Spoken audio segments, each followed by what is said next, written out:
Knowing I was going to come here today, I did some research on you, and you have a pretty impressive resume, you know, considering where you started and how you got to this pretty amazing position. You're more than qualified. What are some of the challenges that you have faced being a woman with this position in a male-dominant business? What would you say? You know, I think probably as most in any case, it would probably be that I don't know basketball.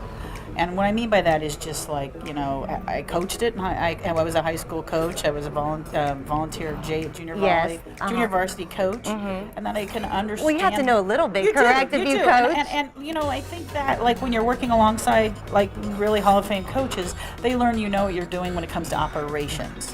And they learn that you know what to do when it comes to marketing. But when it comes to the sport itself, I think probably the biggest disconnect was there was a line of, you know, this is operations and marketing, now this is basketball focused. And so I think probably and I've overcome it. I mean, it's just getting to know somebody, but it's like, no, I know basketball, and I know, you know, offense and defense, and I know how to watch film, and, you know, it's in my blood top to bottom. I would say that's probably the biggest one. The biggest challenge. This is technically your second go-around, correct? Yeah. For me in the Final Four? Yes. Yeah, you know, actually I think it's my third now. I don't even know. I can't even keep track. But it's my first in San Antonio, though. Your first in San Antonio. This is my first time in San Antonio to host and be on staff at the NCAA. So I've got it's a big event, and so it takes a few years to kind of learn it. Okay, so given it's been a few years, how have you seen it evolve, this event, especially since you've been a part of it? How has it changed?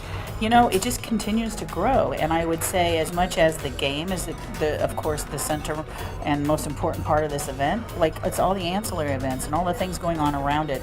The coaches convention, all of our coaches, basketball coaches, will be here in March and April.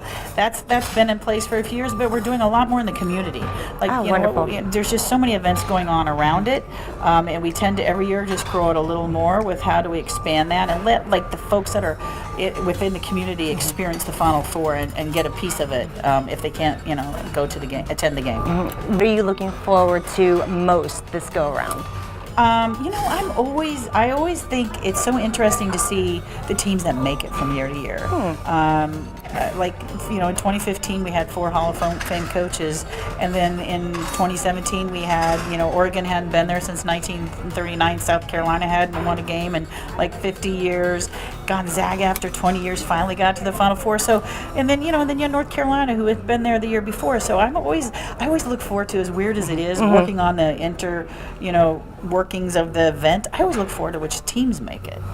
Interesting. And San Antonio has hosted the Final Four now. This will be the fourth time. It was back in '98, back in '04, '08. Yeah. What was the final factor in why you all should return to San Antonio? You know, well, it's a very competitive bid process, and there's about 8 buildings in the United States that actually are the football stadiums that have a roof. So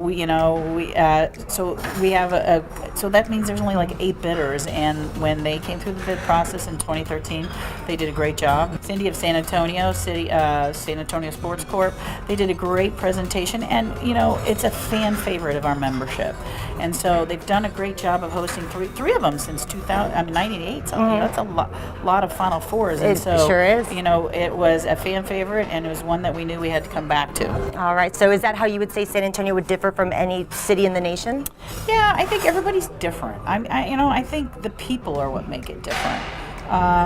The venue and the game are, you know, of course, the focal point of it, but I think it's the volunteers, it's the hotels, it's the Southern hospitality, it's the restaurants, and it's like, you know, it's a celebration. I tell folks it's a lot of fans celebrating college basketball. We have college basketball fans come to our event, and they all like to celebrate together, and they all have something in common, and so and it's just such a beautiful platform to do that with downtown San Antonio. You're watching Sports Tonight, San Antonio's only nightly 30-minute sportscast with exclusive sports coverage you won't find anywhere else.